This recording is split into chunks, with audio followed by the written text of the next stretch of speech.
Restaurant style Gopi Manchurian செய்கிறதுக்கு காலிஃப்ளவரை நல்லா கழுவிட்டு தேவையான சைஸில் கட் பண்ணி எடுத்து வச்சுக்கோங்க. ஒரு பாத்திரத்தில் தண்ணி ஊற்றி தண்ணி நல்லா சூடானோன்னா 2 நிமிஷம் மட்டும் காலிஃப்ளவரை கொதிக்க வச்சு எடுத்து வச்சுக்கோங்க.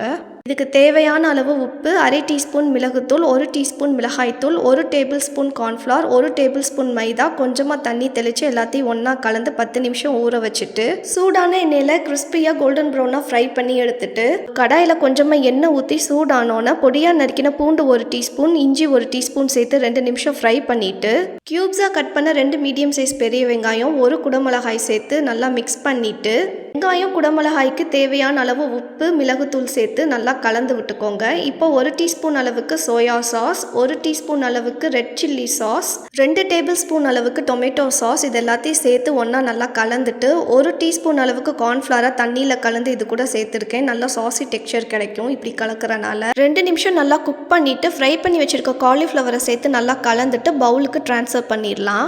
தேவைப்பட்டால் ஸ்ப்ரிங் ஆனியன் மேலாப்பில் கொஞ்சமாக ஸ்ப்ரிங்கிள் பண்ணிக்கோங்க. சப்பாத்தி ரோட்டி கூடயும் சேர்த்து சாப்பிடலாம், இல்லை ஸ்நாக் மாதிரி தனியாகவும் சாப்பிடலாம்.